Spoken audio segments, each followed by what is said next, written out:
Pour l'Union européenne, c'est la grosse et mauvaise surprise du week-end passé. Après la Hongrie de Viktor Orban et la Slovaquie de Robert Fico, la Roumanie s'apprête-t-elle à rejoindre le club des méchants? Le club des États européens et libéraux autoproclamés et proche du Kremlin. Dans un moment où la surenchère militaire entre occidentaux et russes fait craindre le pire, les résultats du premier tour de la présidentielle roumaine ont fait l'effet d'une bombe. Annoncé à seulement 8% d'intention de vote dans les sondages, personne n'avait vu venir Călin Georgescu. Le candidat indépendant anti-OTAN, anti-UE et pro-russe est pourtant bel et bien arrivé en tête dimanche dernier avec 23% des voix. Les analystes, d'abord pris de court, ont tout de même réussi à donner quelques explications à cette victoire. Tout d'abord, la tendance populiste et dégagiste devenue à la mode un peu partout sur la planète. Les récentes victoires de Javier Milei en Argentine et Donald Trump aux États-Unis vont dans ce sens. En Roumanie, Călin Georgescu a su profiter de la fatigue politique de ses concitoyens. Il faut dire que depuis près de 30 ans, les sociaux-démocrates nés sur les cendres du Parti communiste et des libéraux ont été les seuls à se partager le pouvoir. Fatigués de l'alternance, les Roumains voient-ils dans ce candidat indépendant une alternative?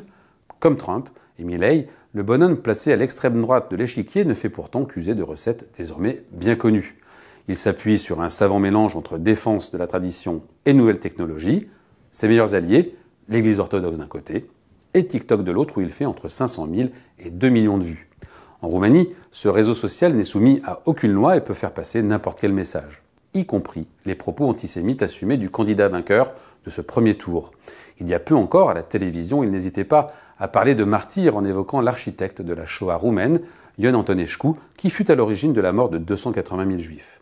Il n'empêche, ce chrétien fervent assume parfaitement ses propos, et comme Trump ou Orban qu'il admire, il n'a pas hésité à cibler ceux qu'il appelle lui-même les laissés-pour-compte. Cet ancien fonctionnaire de l'ONU, spécialiste de l'écologie et de l'agriculture, a ainsi su parler aux classes populaires avec une campagne contre l'inflation, en profitant du système démocratique roumain qui favorise une très large liberté d'expression. Cela peut paraître paradoxal pour cette Union européenne de plus en plus dépassée sur son front oriental. Ce dimanche 1er décembre, des législatives à tour unique devraient indiquer si la tendance populiste du vote roumain se confirme.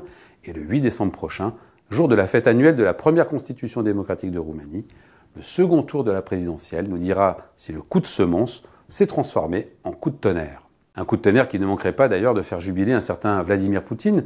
Pour rappel, la Roumanie, qui a une frontière commune de 530 km avec l'Ukraine, possède aussi une base de l'OTAN. Pas sûr qu'elle resterait en place longtemps si Călin Georgescu venait à être élu. Et en attendant, entre l'Union européenne et la Roumanie, c'est tendu.